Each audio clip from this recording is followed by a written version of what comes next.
Hello everybody, my name is Zen, and welcome to the first of a very long series of guides for Heroes of the Storm. This guide series is designed to help everyone become a better player, regardless if you are new to this genre of games or just a highly experienced player in general. These guides will be broken up into 3 series, Beginner, Intermediate, and Advanced, or 101, 201, and 301 respectively. Whether you are new or experienced, there's plenty of information that you'll get from even the beginner series, although more experienced players will get much more useful information out of the 201 and 301 series of guides. Whether you are new to this game or even this genre, then you're in the right place. These guides are handcrafted to make sure that you can quickly get to ropes with this game, and help you become more comfortable and experienced in a short amount of time. Keep in mind that there is no shame in being new, since we all need to start somewhere.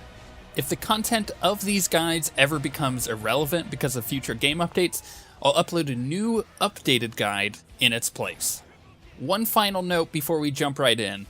These guides are designed with the assumption that you have played through the in-game tutorial. I would suggest doing so before you continue on, especially because it rewards you with a large sum of gold, which will explain why that's important in this video.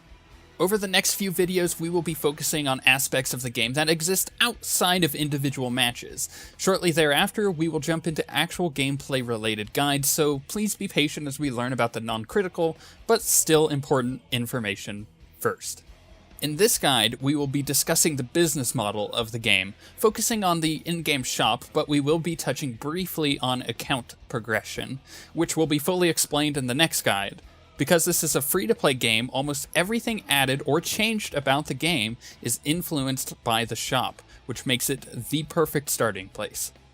Heroes of the Storm is a free-to-play game, which means you can download it and you can play it completely free. In fact, you never have to spend a single dollar on this game if you don't want to.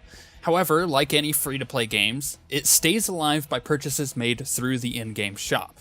You can access the shop by clicking the button at the top of your screen when you first load into the game. At first glance, the shop can be a bit overwhelming since there are so many individual things sold through it, but it can be broken down into 3 categories: heroes, cosmetics, and stim packs. Heroes are fairly self-explanatory. You can buy any hero with real money or in-game gold, which is acquired by playing matches, reaching milestones, or finishing quests, and all of that we'll be discussing soon. But some heroes are worth more than others, but that doesn't mean that a cheap hero is bad or that an expensive hero is overpowered, and oftentimes new heroes are just more expensive than the ones that have been around a while. Cosmetics are changes to either the look of a hero, which is also known as a skin, or a new mount that you can ride around in-game. Skins and mounts are purely cosmetic and have no effect on the balance of the game, although some skins change a lot more about a character than others, such as new ability visuals or voiceover work, and some skins even come with a version of its own mount, such as the Mecha Tassadar skin, but they generally cost more than the other skins. Most cosmetic items can only be purchased with money, although there are some exceptions like master skins and some mounts which can only be purchased with in-game gold. It's important to note that, unlike most other games in this genre, you can try out any hero, mount, or skin for free at any time through the try mode in the shop. We'll be discussing this mode in further detail in near future guides, but it's basically a single-player mode that allows for a lot of flexibility when trying out new heroes and abilities, or even seeing all the new cosmetic items, like skins and mounts, and this is completely open. There is no limit to how many times you can do this. Finally, there are stim packs. These are timed experience boosts, which allow you to level your account and heroes faster. It provides you with 100% additional experience and 150% additional gold gains for each match that you complete. That affects your win and loss gold, which we will talk about. This does not affect the rate of experience gained inside of a match and is purely there to help you accelerate your account progression. I should also note that there are bundles and featured items within the shop. Some items come bundled together, oftentimes with a reduced price to help you save money, and others are just discounted individually on a regular basis under the Featured tab within the shop. When purchasing things with real money from the shop, be responsible. If you are ever forced to decide whether or not to buy a hero or groceries for the week, always choose the food.